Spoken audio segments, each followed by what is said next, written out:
Mandiri, ayo mandiri, mencari rezeki yang halal. Mandiri, ayo mandiri, mencari rezeki yang halal. Walaupun ku seorang wanita, ku akan berwirausaha. Walaupun ku seorang wanita, ku akan berwirausaha. Mandiri, mandiri, ayo mandiri, mencari rezeki yang halal. Mandiri, ayo mandiri, mencari rezeki yang halal. Walaupun ku seorang wanita, ku akan berwirausaha. Walaupun ku seorang wanita, ku akan berwirausaha. Mandiri.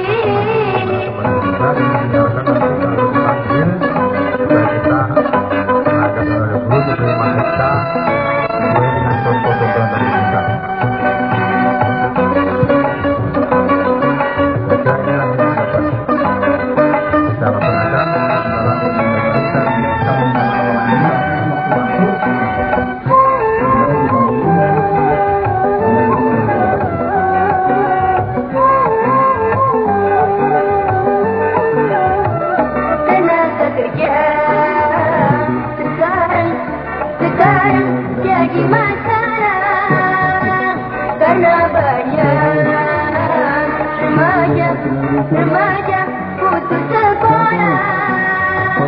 Tenaga kerja sekarang jadi masalah karena banyak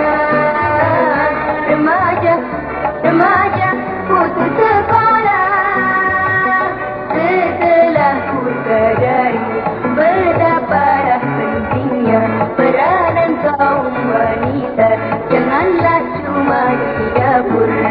Ku ingin mandiri, mandiri, ayo mandiri, mencari rezeki yang halal. Mandiri, ayo mandiri, mencari rezeki yang halal.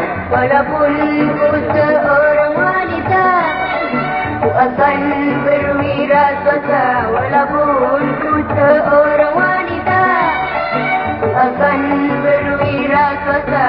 Ku ingin mandiri.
Lokasi diresmikan Kecamatan Beringin.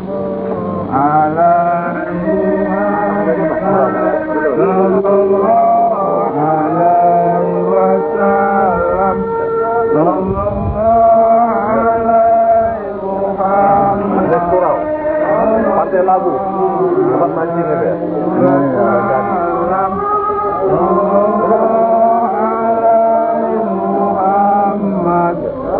Ini surau Betot, Bekasa, cabang. Betot punya 2 surau sekarang. Bekasa. Apa ini? Bogor. Ya.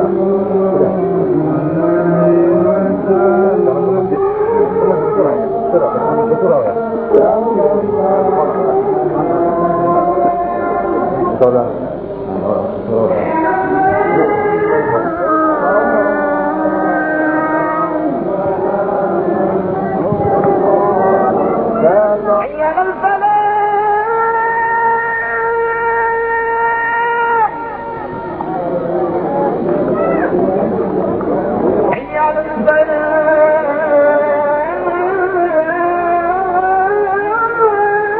Istirahat dulu ya.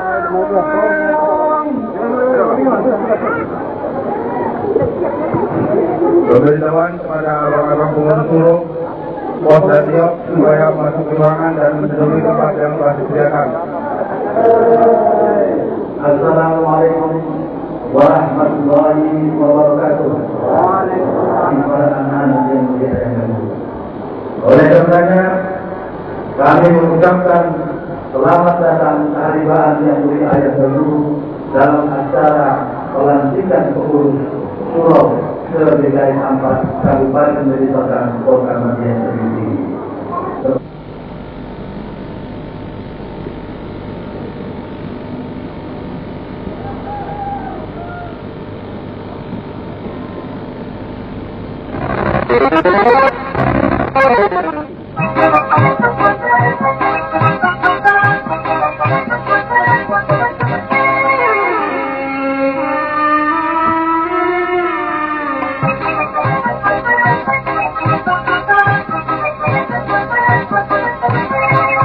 Insan beriman yakinlah ia, hari kiamat pastilah tiba. Bila saat ditiup sangkakala, bumi bergoncang maha dahsyatnya, hancur seluruh isi dunia. Yang kaya yang miskin tak berbeda, pangkat tertinggi pun tiada guna. Di hadapan Allah semua sama, mempertanggungjawabkan amalnya semasa hidup di dunia.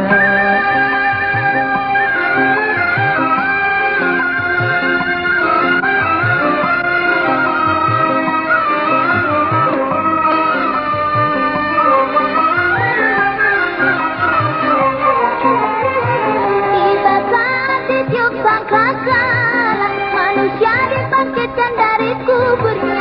Semua nampak sebaya usia, hanya raut wajahnya berbeda. Yang beriman dan penuh amal takwa, wajah berseri senyum bahagia.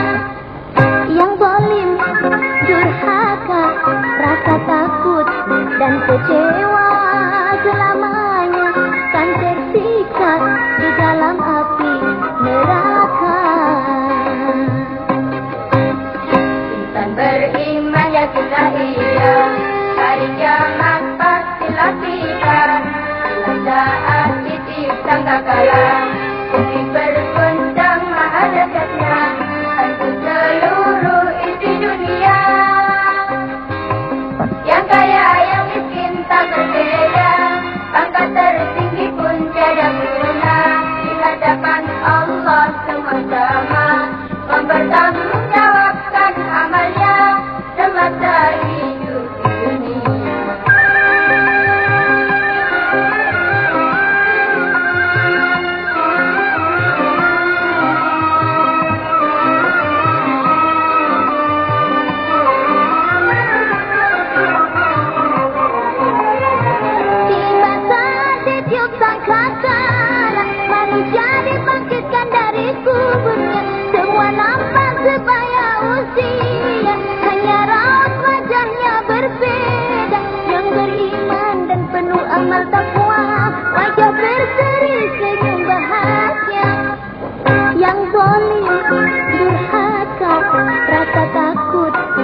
kecewa selamanya, kan tersiksa di dalam api neraka. Dan beriman yakinlah ia, hari kiamat pastilah tiba. Dan saat ditiup sangkakala, bumi bergoncang maha dahsyatnya, hancur seluruh isi dunia. Yang kaya yang miskin tak berbeda, pangkat tertinggi pun tiada guna. Di hadapan Allah sama-sama mempertanggungjawabkan amalnya semasa hidup dunia.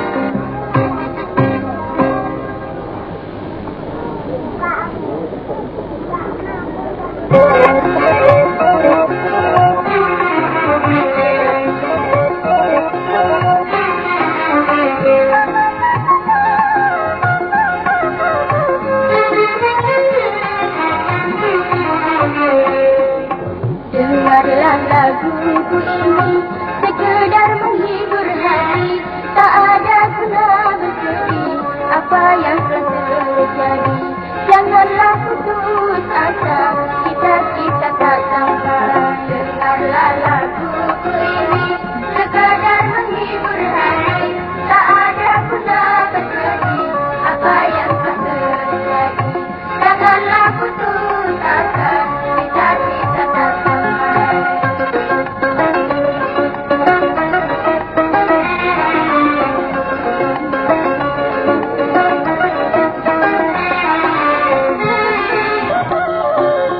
Jangan sampai engkau lupa kita hidup di dunia. Jangan sampai engkau lupa kita hidup di dunia. Satu di antara dua, menderita dan bahagia. Satu di antara dua, ada miskin, ada kaya. Memang Allah membuat dunia dua perkara. Dengarlah lagu ini sekadar menghibur hati, tak ada guna bersedih apa yang telah terjadi. Janganlah putus asa, kita tak sampai.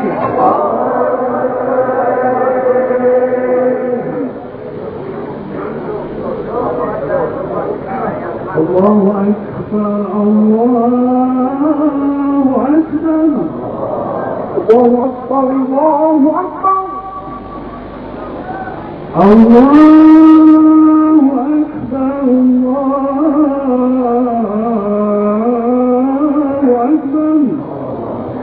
Allahu Akbar,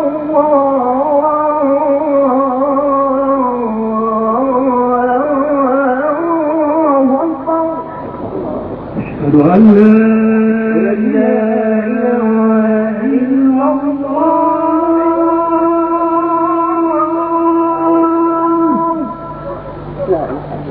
أشهد أن لا إله إلا الله.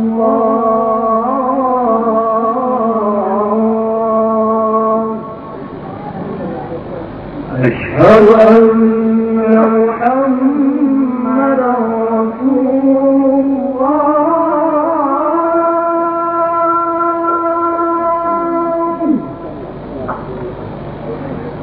أشهد أن محمد رسول الله.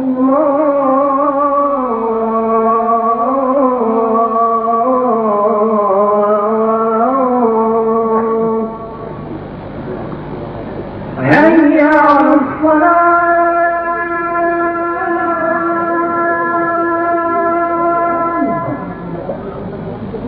حي على الصلاة،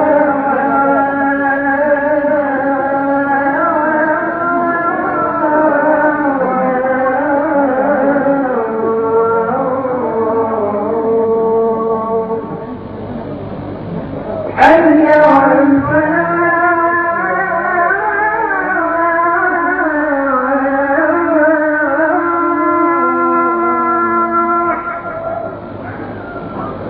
حي على الفلاح.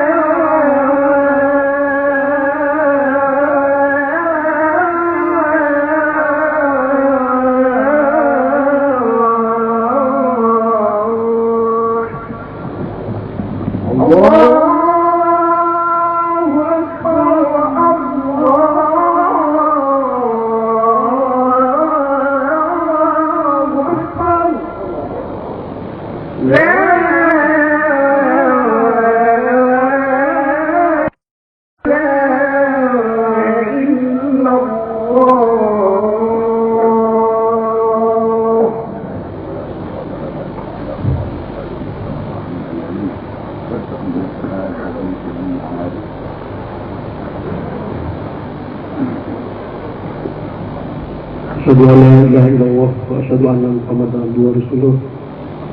Raditu billahi rabba wa bil islami dinna wa bi Muhammadin nabiyya wa rasulah wa bi jami'il warahmatullahi.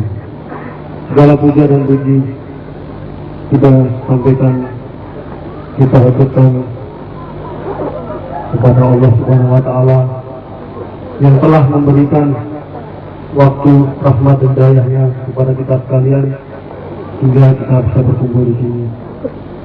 Tak lupa pada junjungan kita Nabi besar Muhammad Sallallahu Alaihi Wasallam, kita haturkan juga segala puja puji.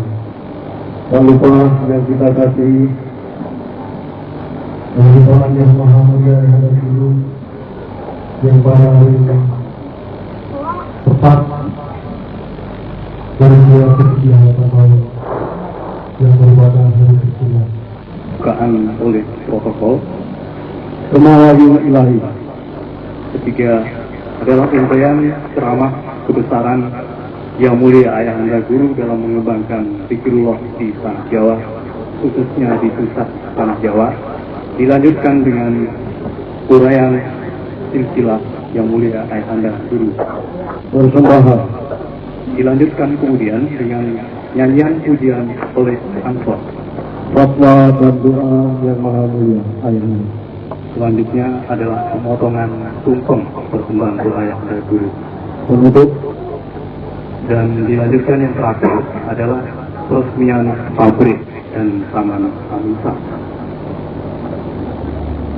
Demikian tadi acara peringatan Hari Guru ke-78 yang mana pembukaan kelas kita langsungkan bersama dengan semua ajar memuji kebesaran Allah Subhanahu wa taala. Wabarakatuh.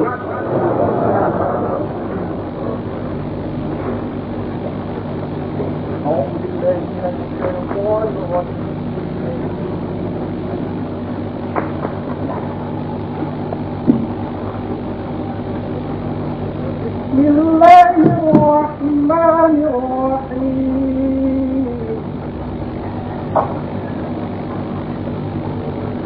Ya ayyuhalladzina amanu taqullaha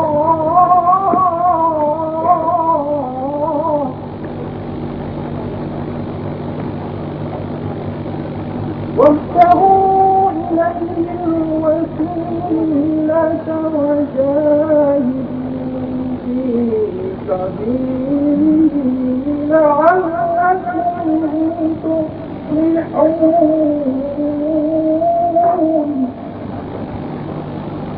Assalamualaikum warahmatullahi wabarakatuh. Ayahanda yang kami muliakan dan kami kasihi, mohon keampunan dan mohon perkenan, Ananda akan membacakan makalah berjudul Dari Rumah ke Rumah sampai ke Sawangan, 45 tahun yang mulia Ayahanda Guru menegakkan zikrullah di tanah Jawa dan sekitarnya. Karena keterbatasan waktu, hanya setetes dari samudera perjuangan Ayahanda yang dapat diungkapkan di sini. Ananda menyadari makna ungkapan lama yang berbunyi, "Like saying one word of a wise man, science sampai needs 1,000 years for it." Artinya, untuk menjelaskan satu perkataan dari seorang bijaksana, ilmu pengetahuan terkadang membutuhkan 1000 tahun untuk menerangkannya. Ananda mohon perkenan memulai.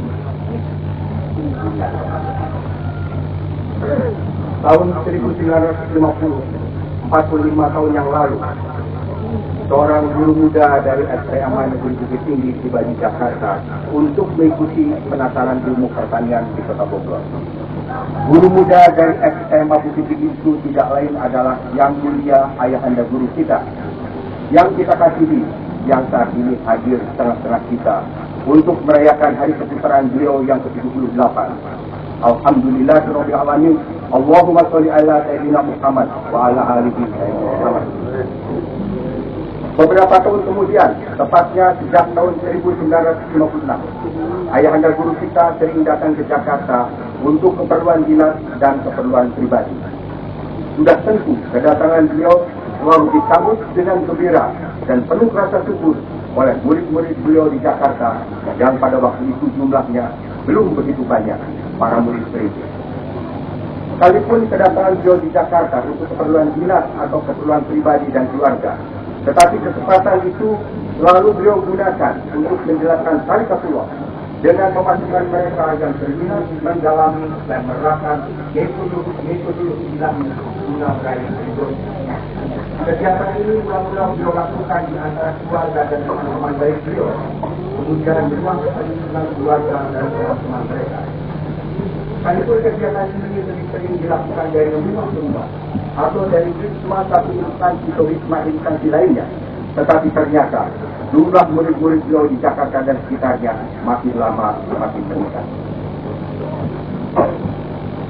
7 tahun kemudian, yaitu pada tahun 1963, Ayahanda mendapat pinjaman dari salah seorang murid sebuah rumah yang terletak di Jalan Prapancaraya nomor 25 Kebayoran Baru untuk dijadikan tempat diri tetap. Dengan adanya surau Prapanca ini, mulailah dilakukan semacam konsolidasi intern dan berbagai aktivitas kesurauan secara lebih teratur, seperti wirid, pemasukan, suluk, pengobatan, pengajian, dan memperingati hari-hari besar Islam. Salah satu kegiatan sosial adalah pemasangan papan bertuliskan Akademi Metafisika dan pendirian Yayasan Baitul Amin tahun 1963, serta penandatanganan naskah kerjasama dengan Universitas Profesor Dr. Mustopo untuk bersama-sama mengembangkan Postgraduate Study tahun 1968. Seperti dilakukan di Medan dan tempat-tempat lain, selama ayahanda kita ada di Jakarta, ceramah-ceramah ilmiah mengenai tasawuf dan metafisika Islam selalu diadakan dan ternyata mendapat sambutan hangat dari para hadirin, termasuk undangan-undangan dari luar. Pada periode Prapanca ini, terdapat 2 kali perayaan Hari Guru, yaitu tahun 1966 dan 1968, yang keduanya dihadiri oleh ayahanda guru kita. Dan pada waktu Hari Guru tahun 1968 terjadi peristiwa sebagai berikut. Waktu jamuan Hari Guru, ayahanda menanyakan apakah masakan daging kambing yang beliau santap itu berasal dari kambing jantan atau kambing betina. Setelah beliau mendapat penjelasan bahwa berasal dari kambing betina, beliau mengatakan bahwa kelak Tarikatullah akan menyebar ke seluruh tanah Jawa dan sekitarnya seperti beranak pinaknya kambing betina. Pada saat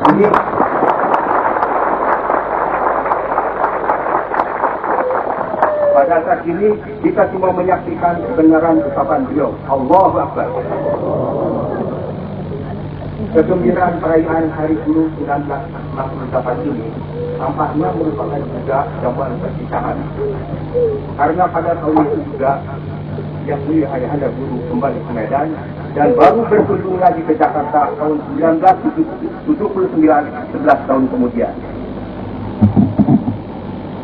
Pada tahun 1973, di tengah-tengah maraknya kegiatan Surau Prapanca, antara lain perintisan Asah Surabaya, terjadi suatu peristiwa yang benar-benar menggalaukan seluruh jamaah Jakarta, yaitu rumah Jalan Prapanca yang sudah selama 10 tahun dijadikan surau diminta kembali oleh pemiliknya. Tentu saja hal ini dirasakan sebagai musibah berat, karena seakan-akan terjadi suatu langkah surut, yaitu kembali ke periode tidak lagi memiliki surau.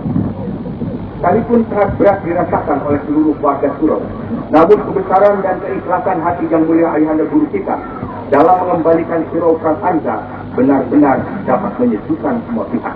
Bahkan diyakini bahwa peristiwa itu pasti mengandung suatu hikmah di balik musibah, meaning and suffering.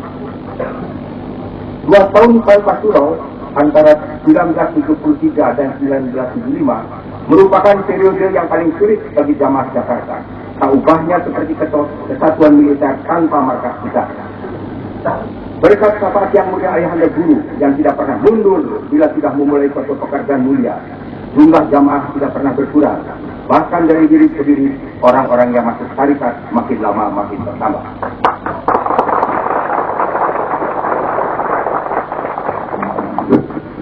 Keadaan tanpa surau dan makin bertambahnya orang masuk tarikat rupanya memacu semangat untuk memiliki surau sendiri. Dan alhamdulillah ada seorang anak alkaf yang memberikan sebidang kebun miliknya seluas 2.000 meter kepada Yang Mulia Ayahanda Guru kita untuk dijadikan surau.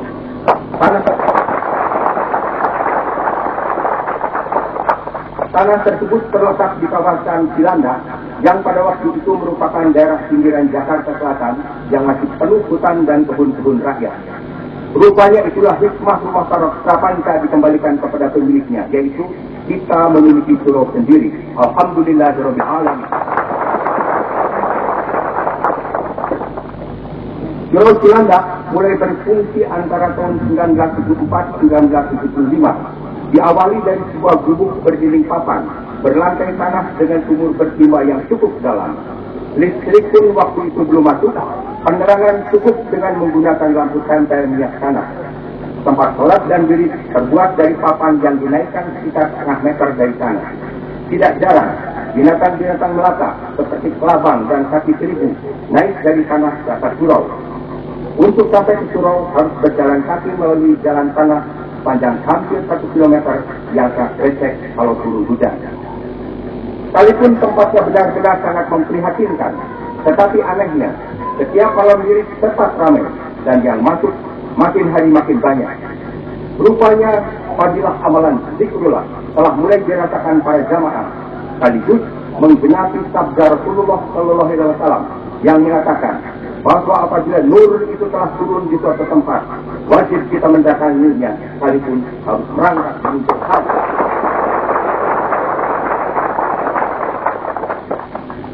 Sejalan dengan makin bertambahnya jumlah jamaah dan meningkatnya kegiatan kesurauan, maka pada tahun 1978, Surau Cilandak dibangun permanen dengan mendirikan rumah ayahanda kita.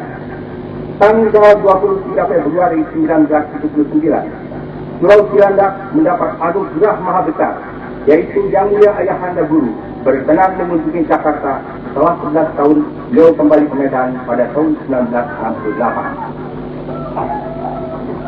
Beberapa hal yang patut dicatat sehubungan dengan kedatangan beliau tahun 1979 antara lain sebagai berikut.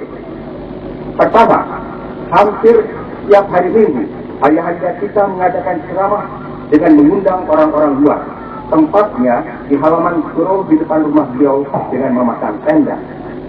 Ceramah beliau pada waktu itu sangat ilmiah dan akademis dengan tema dan isi yang unik seperti memperingati 100 tahun kelahiran Einstein, filsafat metafisika Islam dan ilmu eksaktisa serta filsafat waktu atau philosophy of time yang antara lain mengungkapkan prinsip in the hidden lives as per legend in the true what golden found. Artinya, the present lies in the future, and the future lies in the present. Yang sejalan pula dengan ungkapan tradisional, indah awal nan tumbuh, obat tuang nan ditanam. Kegiatan ilmiah ini, yang juga sering beliau adakan di Medan, kiranya merupakan embrio dari berbagai seminar nasional dan internasional yang beliau selenggarakan bertahun-tahun kemudian, di antaranya Seminar Internasional Teknologi Al-Quran dalam Kasus Islam 1986 dan Seminar Internasional Penerapan Energi dalam Teknologi Al-Quran untuk penanggulangan penyakit-penyakit berat tahun 1989. Kegiatan kedua, mencetak buku sinopsis mendarah dagingkan Pancasila 1979 yang kemudian secara produktif diikuti dengan penerbitan sekitar 20 buah karya ayahanda lainnya seperti Kapita Selekta, Jilid 1, 2, 3, dan lain-lainnya. Ribuan buku-buku tersebut dikirimkan secara gratis kepada para pejabat perintah pusat dan daerah, pimpinan militer dan sipil, tokoh-tokoh masyarakat, pimpinan parpol dan ormas, perguruan tinggi negeri dan swasta, lembaga-lembaga keagamaan, dan para rohaniwan dan cendekiawan, serta pribadi-pribadi yang berminat. Semuanya ditujukan untuk syiar dan tak sedikit orang-orang yang masuk tarikat hanya semata-mata karena membaca buku-buku tersebut.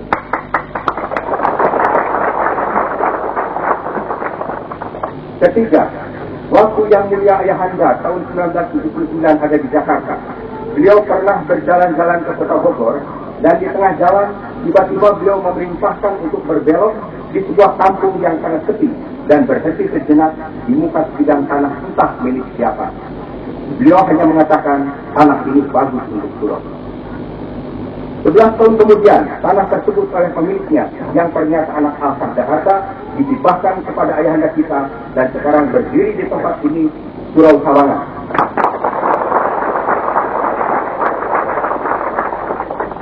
Keempat, sebelum ayahanda guru kembali ke Medan, beliau memerintahkan kepada pengurus untuk mengantisipasi perkembangan angka yang makin ketat di mana-mana. Instruksi untuk mengantisipasi perkembangan angka ini kemudian dijabarkan oleh pengurus surau untuk memperluas surau menjadi 2 tingkat dan mulai mencari-cari lokasi yang lebih luas untuk pembangunan surau baru. Khusus untuk Surau Cilandak, beliau waktu itu mengatakan bahwa tak lama lagi wilayah ini akan menjadi sangat padat, serta di kanan kirinya kelak akan berdiri gedung-gedung bertingkat dan jalan di muka surau menjadi sangat ramai lalu lintasnya. Perkataan beliau pada saat ini benar-benar terbukti, antara lain kira-kira 400 meter dari surau kita dibangun sebuah kota bertingkat tinggi. Tanah rumpin. Seperti di kota-kota besar lainnya, tanah yang berukuran luas di Jakarta sudah langka dan harganya pun sangat mahal. Berkat syafaat yang mulia ayahanda guru, telah terjadi suatu keajaiban dalam mendapatkan tanah untuk Surau Jakarta. Riwayatnya begini. Mula-mula sejumlah warga asal secara sendiri-sendiri membeli kapling-kapling tanah yang berdampingan letaknya dari sebuah hamparan tanah terlantar. Kapling-kapling itu kalau dijumlahkan luasnya kira-kira 1 hektar.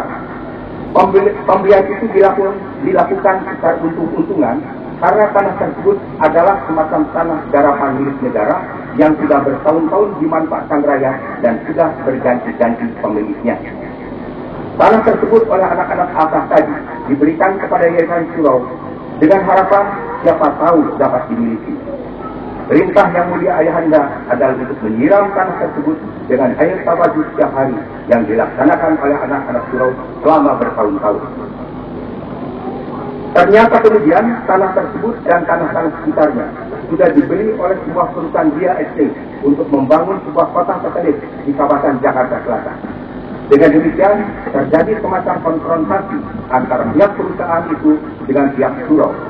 Sengketa yang memakan waktu bertahun-tahun dalam suasana yang benar-benar panas dan penuh ancaman. Instruksi ayahanda pada waktu itu hanya satu, maju terus.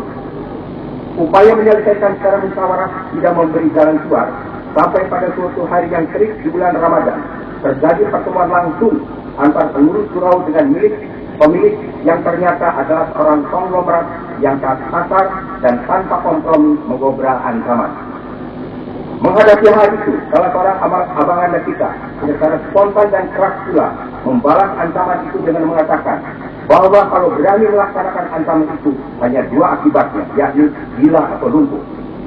Ternyata ia ketakutan dan bersedia menyelesaikannya dengan jalan memberikan sebidang tanah miliknya di wilayah Rumpin seluas 3 hektar sebagai pengganti.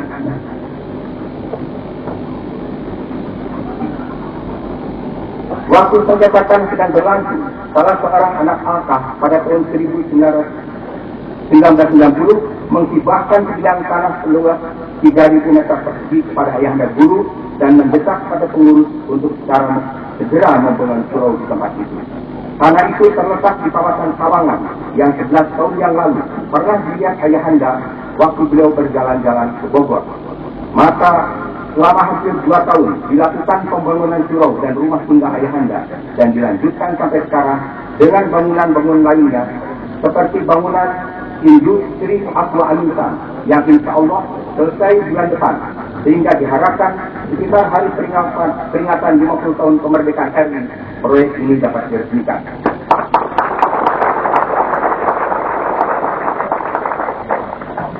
Surau Sawangan diresmikan tanggal 11 April 1993 oleh Yang Mulia Ayahanda Guru dan Menko Kesra Republik Indonesia Bapak Insinyur Haji Azwar Anas DDA bersamaan dengan penyelenggaraan Sarana Nasional Teknologi dan Kasus Islam bertempat di kampus Sawangan. Sejalan dengan perkembangan surau-surau di seluruh Nusantara dan mancanegara, selesainya bangunan Surau Sawangan ini benar-benar memberikan keberkatan luar biasa kepada jamaah Al-Qaf Jakarta dan jemaah Al-Qaf lain di tanah Jawa dan sekitarnya, yaitu Yang Mulia Ayahanda Guru berkenan datang ke Jakarta. Bulan September 1992 adalah saat bersejarah bagi Al-Qaf Jakarta. Setelah 13 tahun beliau secara zahiriah meninggalkan Jakarta tanggal 30 Mei tahun 1979. Sudah menjadi kebiasaan beliau, dimanapun beliau ada, selalu beliau selenggarakan berbagai kegiatan penting yang bermanfaat bagi kemanusiaan. Di luar itu, pengajian dan kesibukan ayahanda kita yang luar biasa. Tercatat 3 kegiatan maraton yang sangat menguras tenaga dan pikiran, tetapi beliau lakukan dengan santai, tegar, dan penuh kegembiraan.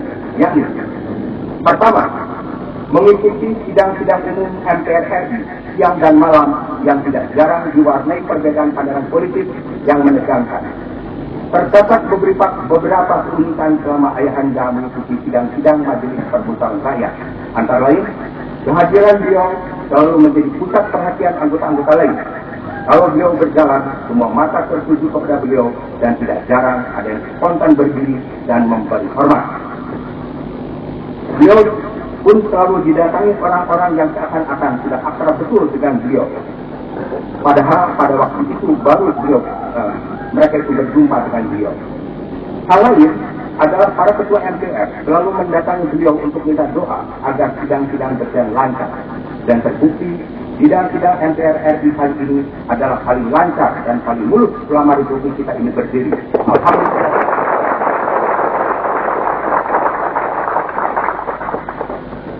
Kedua, bertindak sebagai pembicara utama dalam 6 kali seminar nasional berturut-turut di Universitas Gadjah Mada Yogyakarta 6 Januari 1993, Kampus Beto Amin Sabangan Bogor 11 April 1993, Universitas Negeri Brawijaya di Malang Jawa Timur 19 September 1993, Institut Pertanian Bogor 23 Oktober 1993, Institut Agama Islam Negeri Medan 5 November 1993, dan Universitas Negeri Sumatera Utara 18 Juni 1994. Temu ilmiah lain yang perlu dicatat adalah ceramah yang mulia ayahanda di depan pakar-pakar Ikatan Cendekiawan Muslim bertempat di BPPT, Badan Pengkajian dan Penerapan Teknologi, tempat sarangnya para pemikir dan teknokrat serta para pengambil keputusan di negara kita.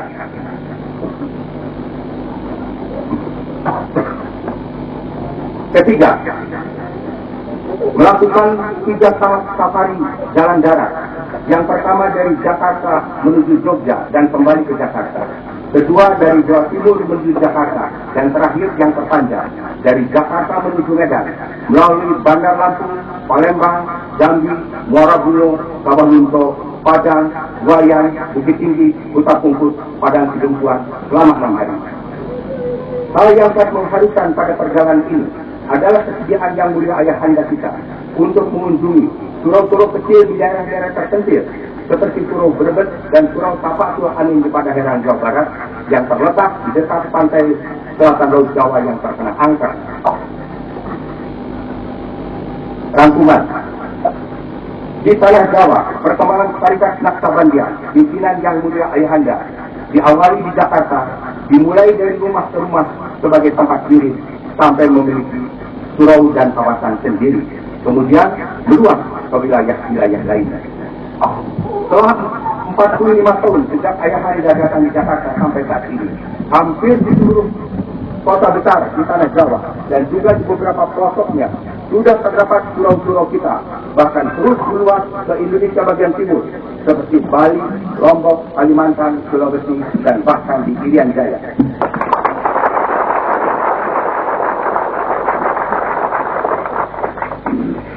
Bila kita perhatikan perkembangan surau-surau yang mulia ayahanda yang makin pesat dimanapun, terlihat nyata bahwa di balik semua itu bekerja suatu tenaga maha dahsyat, energi metafisika ketuhanan yang tersalur melalui diri sang pembimbing dan manifest dalam karya besarnya dalam mensukseskan misi Rasulullah Sallallahu Alaihi Wasallam, menebarkan rahmat ilahi ke seluruh semesta dan menegakkan kalimat Allah dalam dada pribadi dan masyarakat. Ini jelas, yang paling menentukan keberhasilannya bukan berupa unsur kepiawaian ketua dan pengurus akar ataupun ketangguhan sistem manajemennya, melainkan yang paling menentukan adalah syafaat dan bimbingan serta kasih sayang yang mulia ayahanda guru semata-mata, sekalipun beliau secara fisik tidak hadir di surau-surau.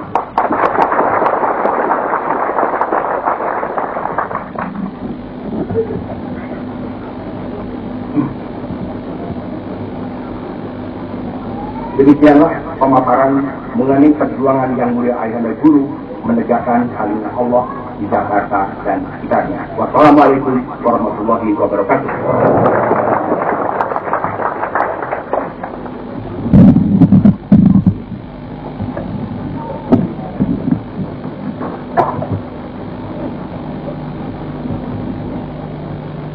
Ayahanda yang kami cintai, abang-abang, saudara-saudara yang hadir dalam taman yang berbahagia ini. Assalamualaikum warahmatullahi wabarakatuh. Puji syukur kehadirat Allah Subhanahu wa taala serta salam dan selawat kepada junjungan kita Nabi besar Muhammad sallallahu alaihi wasallam, dan salam yang selawat yang sebesar-besarnya kepada para ahli silsilah Tariqatus Nasabaniyah yang diwakili oleh Ayahanda Guru kita yang ganas perkasa yang hadir di hadapan kita.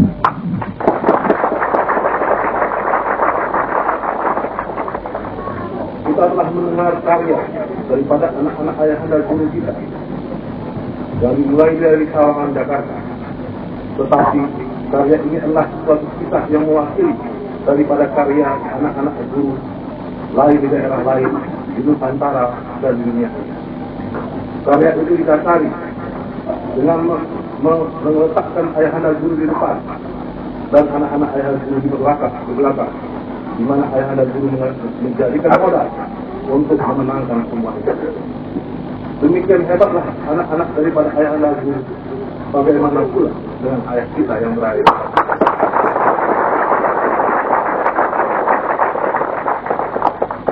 Untuk mana kami akan menguraikan kembali sejarah berdulunya Ayahanda Guru kepada para nenek guru kita yang demikian disempurnakan Allah Subhanahu wa taala.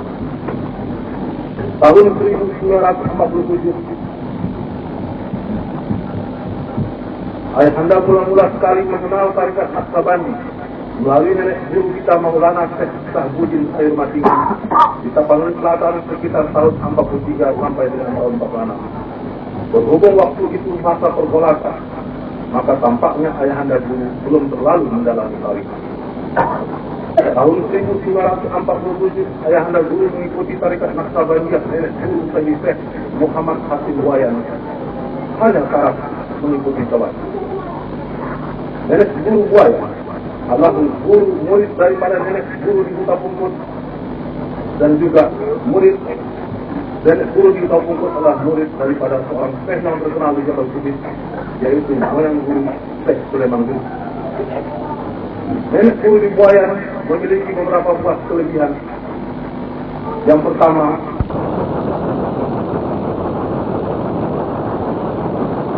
berguru kepada nenek Buaya kepada nenek Huta Pungkut. Maka nenek Huta Pungkut berkata, seluruh murid-muridnya sekarang kalau mau pergilah. Dan sesungguhnya nenek guru Buaya akan menjadi alat syafaat apabila semua saudara-saudara perguruannya meninggal kelak, yang merupakan simbolis nenek gurulah dia akan meneruskan yang mampu melestarikan secara mutlak panji-panji daripada zikir. Walau Ayahanda Guru belum ditanyakan oleh nenek guru Buaya, Ayahanda Guru diizinkan tawaf